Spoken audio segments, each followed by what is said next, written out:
Good afternoon and welcome to MZ Webinars. Thank you for attending this higher education webinar series.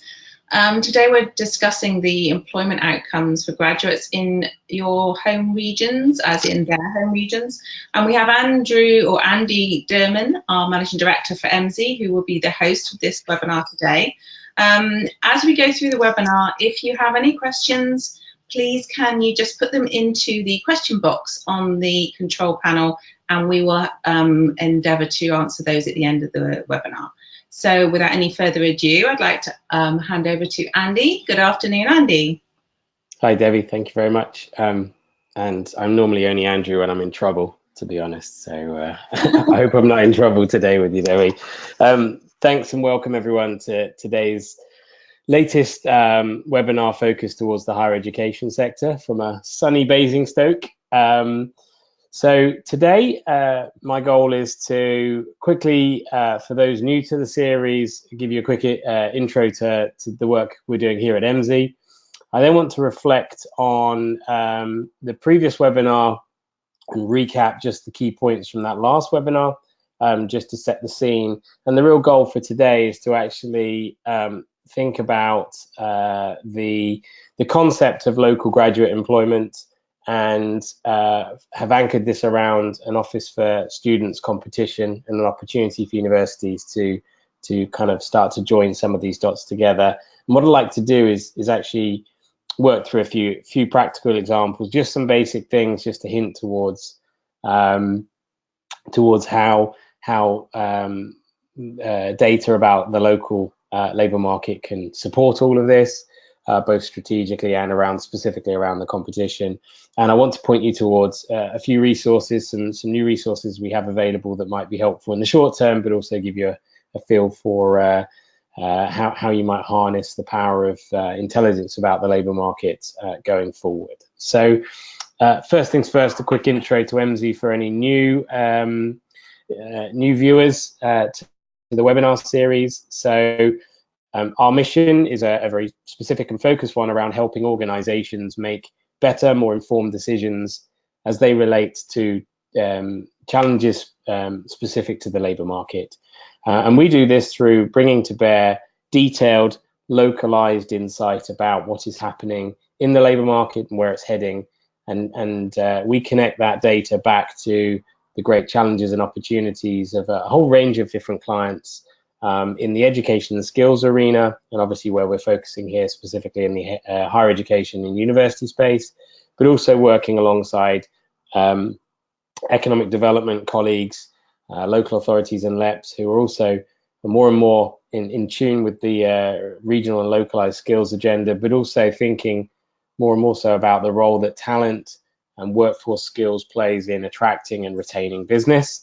And actually, on that latter point, we're also working in the employment space with corporates and staffing companies and other advisors in that space to really understand the talent landscape and how businesses can access talent in a very tight labour market and a challenging recruitment environment. Underlying all of that is good intelligence about what is happening in the labour market and where it's heading to make those more informed choices. So say in terms of our university focus, it's really rounding around a prime challenge that has been emerging over the last few years around student return on investment and the value of higher education, particularly from our perspective, thinking about employment outcomes as a key driver to that, and obviously relevant to the OFS competition we're referencing, and we'll talk a bit more about that.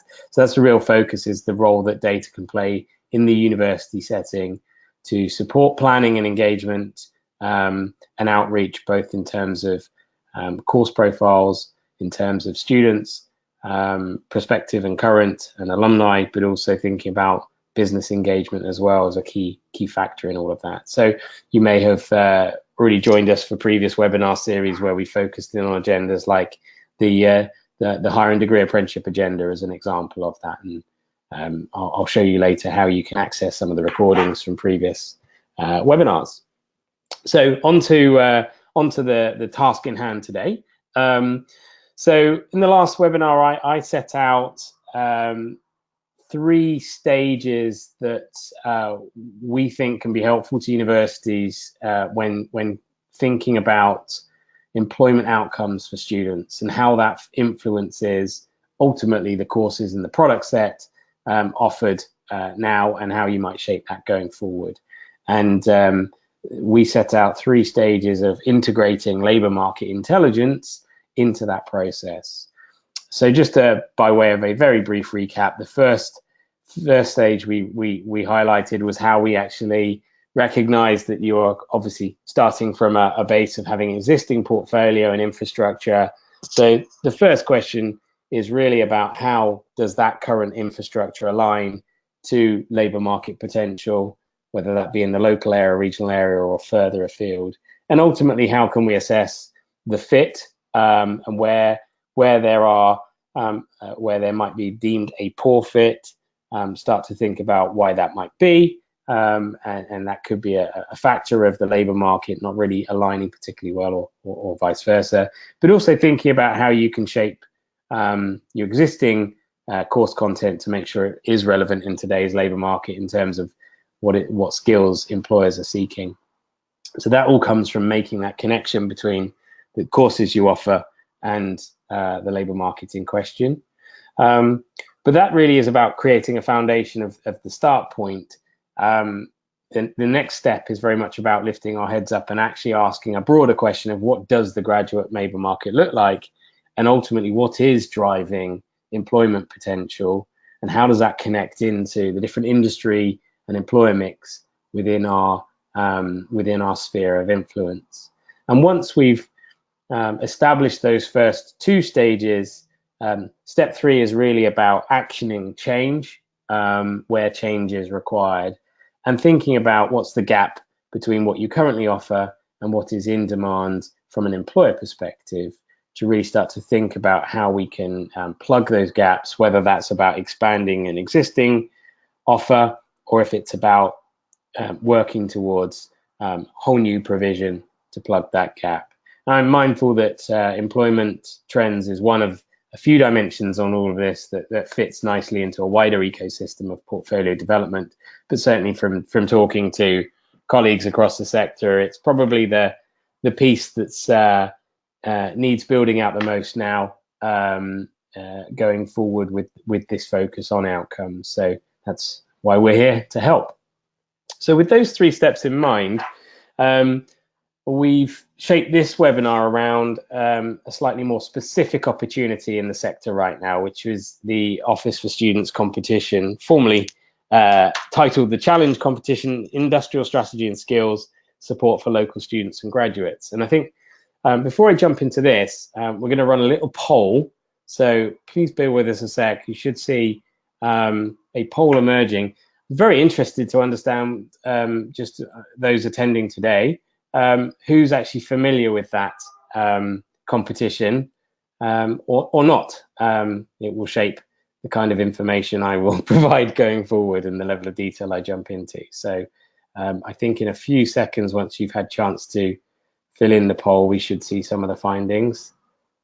And as if by magic, bingo! Great. So you've done your homework. Marvelous. So I'm gonna forgive the 18%, but I'm going to dig in, just run over the headlines so as to not to go over ground you already have covered. And obviously, if you don't know some more, but it looks like a good fit, you'll know where to look for more information shortly. So, as we know from the competition, it's all about driving innovation, particularly around those less standard groups within the higher education system, and really about driving this whole outcomes and the role that improved graduate outcomes will play, not just for those individuals and with focus on hard to reach groups, but also in terms of the significant effect have on the local economy. And so there's some decent funding available by the looks of it, and you've got to move quickly. It's not long until the deadline is coming up. So I'm hoping that some of the things we cover today will be helpful to your thinking on that, love to dig into that with you. So just again, by way of a brief recap, it's very much about the progression of students into workforce and post-study work, and really the critical factor that we're jumping over here is the connection of that to real skills gaps and challenges within the local labour market. And so some key dynamics there that I think good intelligence about the labour market can play. So how does that connect back to what the recap I just gave in terms of the portfolio alignment? Well, ultimately, the education that you're offering and its connections to the jobs is going to have a profound effect on whether you can help students into the local job market, and certainly efficiently and effectively. And so let's just chart through those three stages and think about that portfolio alignment piece. Well, in the first stage, obviously we're talking here in terms of a project that will be running to support existing students. So how do their courses already connect into local opportunity? Do we have that understanding? Is the first thing there. Obviously, that then, by understanding the wider graduate labour market, we can start to make greater connections back into your courses and think about those proactive interventions, ultimately by connecting in with employers and making the linkage between your students and employers who are seeking talent. And that can work both directly in terms of that kind of clear connection between the course and a particular occupational area, but also thinking about the skills and the transferable skills and how they transfer into a wider labour market as well.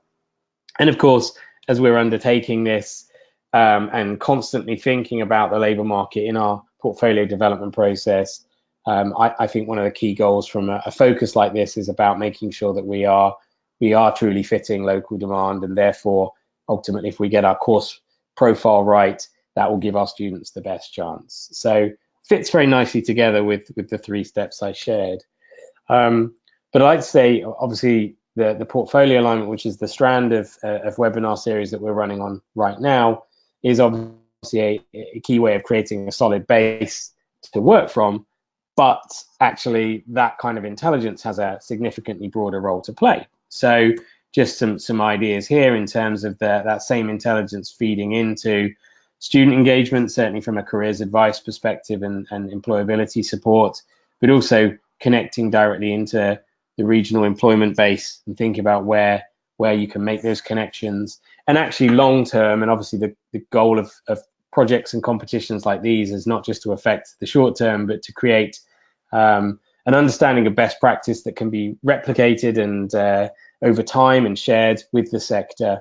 Actually thinking about that, how this can continue to influence how we engage students at the outset of recruitment, and thinking about really connecting in on the career vision from the get-go of initial engagement through to onboarding student recruitment, through to the support we can provide to students on course and post graduation as well. So lots of same intelligence can be employed at different stages throughout. So I just wanted to highlight a few of those. So let's dig into a couple of practical examples now, just to illuminate some of these things, and we can start to think about how data about the labour market can translate back into some of those concepts. So I'm going to focus on the beautiful city of Liverpool as an example here. So if anyone is on the webinar from Liverpool, here's some quick insight for you to utilise.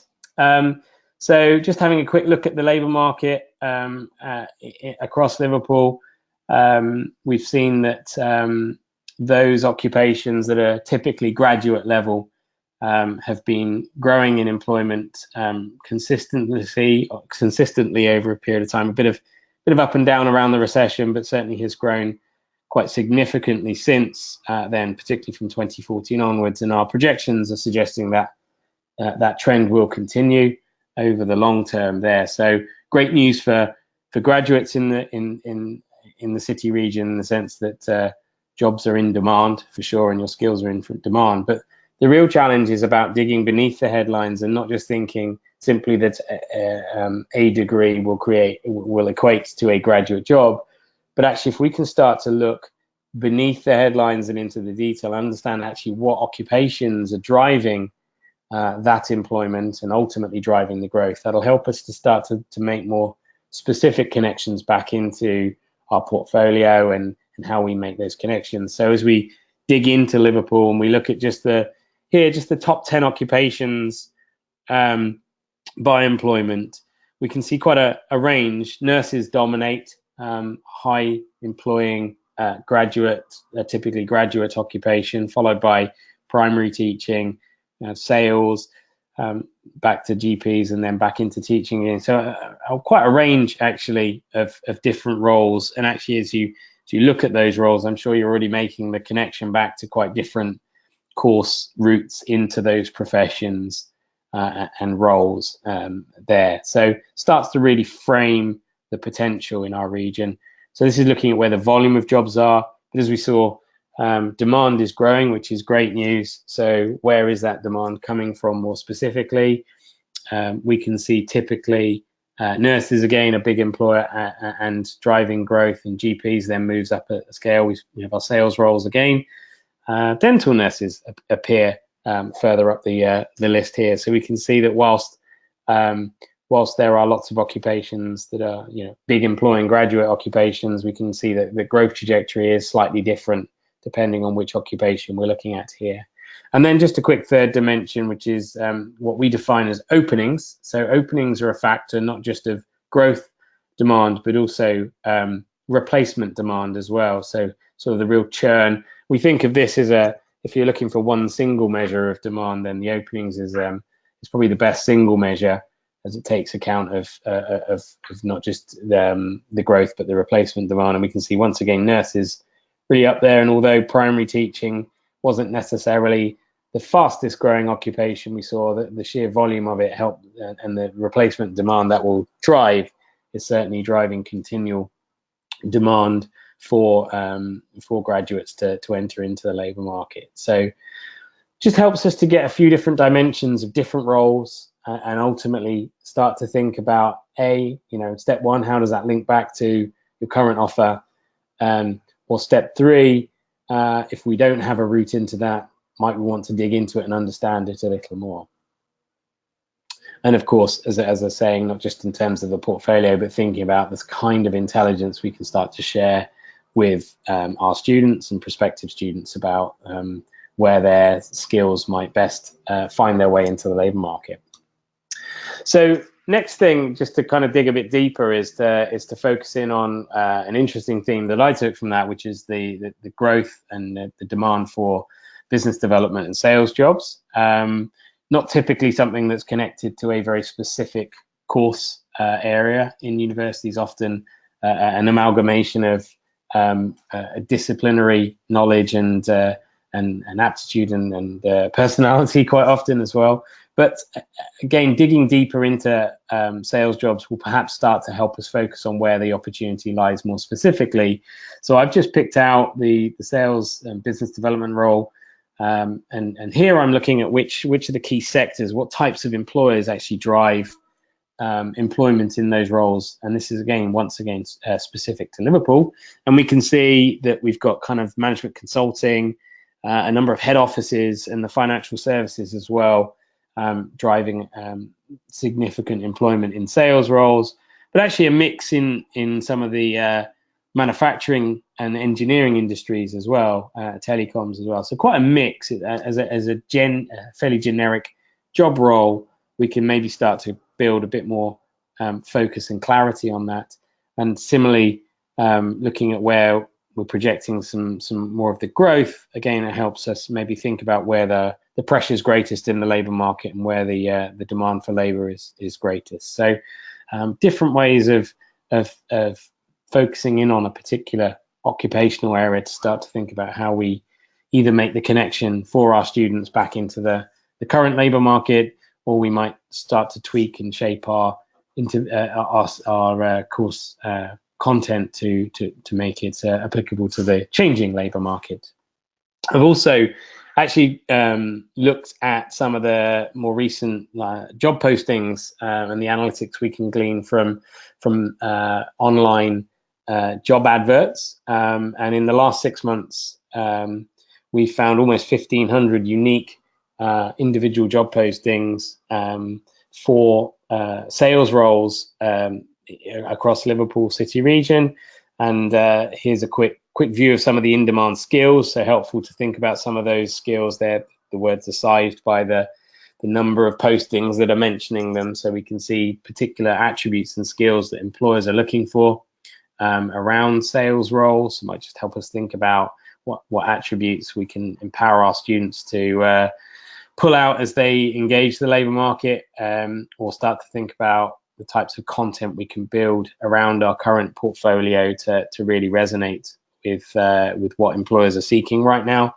And also a list of hiring companies, so an interesting mix of different companies and types of companies that are all seeking sales talent, or have been seeking sales talent in the last 6 months in across Liverpool. So again, great to point students in that direction, but also thinking about the role that you as an institution can play in connecting directly with companies that have a regular hiring need, and you have the access to the talent that they need to fill that. So a massive role for the university to play, and again, hopeful that the competition we're talking about here is a chance to focus in on some exciting practice built around this.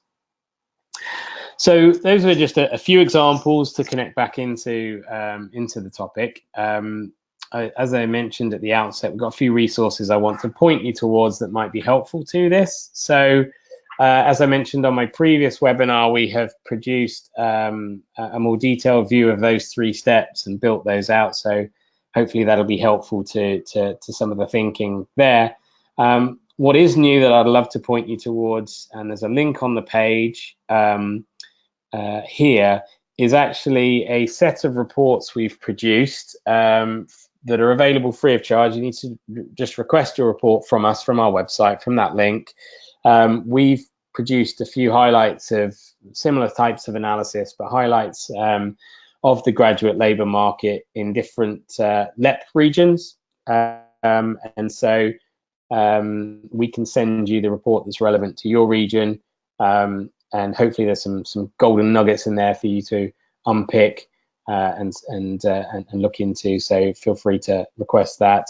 In fact, anyone attending this webinar, I will send you your report directly following on from this webinar. But if you're watching this back on the video, then head to the website. You'll also be able to find it if you go to the MZ UK website, head to the higher education section, and go to the portfolio development part of that, the HE section. It'll come up on a pop-up. So that might be useful in the short term, thinking about the competition, but also longer term in terms of thinking about how the labour market might influence your portfolio development and other activities at the university. Planning to do a further webinar before Christmas, developing out the portfolio theme, just finalising a customer case study that I'm hoping we'll be able to dig into on the next webinar. So it's currently tentatively scheduled for the morning of December the 6th, but keep an eye on our webinars page and emails, and we'll let you know when that is more specifically. And of course, we're here to help. So love to hear about your challenges, love to talk these through, whether they're the short-term potential of the OFS competition and anything I can do to contribute to your thinking and support your thinking there, or in more general terms, learn about the challenges and opportunities that you're working through as an institution, and challenge me to think about how data like ours and tools like ours can support you, and we can explore those together. So that's pretty much everything I wanted to cover. What I would like to do is just ask if there are any outstanding questions. I'm just going to see if I can find any questions. I've had a little look, Andy, and questions, so you did a good job. Thank you very much. Or a bad job, maybe. But, I'll give it a moment or two if people do have any further questions, of course, my details are on the screen. So if you'd like to just reach out to me directly, then please do so. Really interested to hear, genuinely interested to hear your thoughts on the competition, given the agenda that we're working to and the mission we're on. It's an exciting one. Love to support it however we can, and to explore how those opportunities emerge going forward, and hopefully start to include some of these examples on the webinar series that we're progressing through. Yeah, love to bring more sector case studies, customer case studies to the fore. And also, just as a reminder, Andy will be at the HE Data Conference. So if any of you are heading that way on the 29th of November, pop over and say hi to Andy, because I'm sure he'd love to speak to you. Yes. No, that's great. And we also have the UVAC conference as well coming up, don't we, Debbie? Yes, we do. That's the 22nd, I think, of November. Next week, yes. So 22nd, Thursday. Yes, next Thursday. So should you or colleagues be attending, then please do come over and say hi. And feel free to share feedback on the webinar series and what we can do to improve and make it more useful to you. Also, we have our annual conference, which we will be launching very soon. We have a few notes on our website, don't we, Debbie? We do. Well worth looking into that. So we'll make sure that details are circulated, and I'll start referencing the conference in future webinars as we have more information. We're lining up a fantastic set of speakers, and more will be announced in the coming days and weeks, I think, on the website. Yes, yeah, keep your eye open for that. That'd be great. So there's no questions, Andy, so I think that's all wrapped up. Fantastic. Thanks a lot. Hope to see some of you at the various events that we're attending. Busy conference season in higher education. And hope this has been useful, and look forward to you joining future webinars. Thank you very much. Bye-bye. Thank you.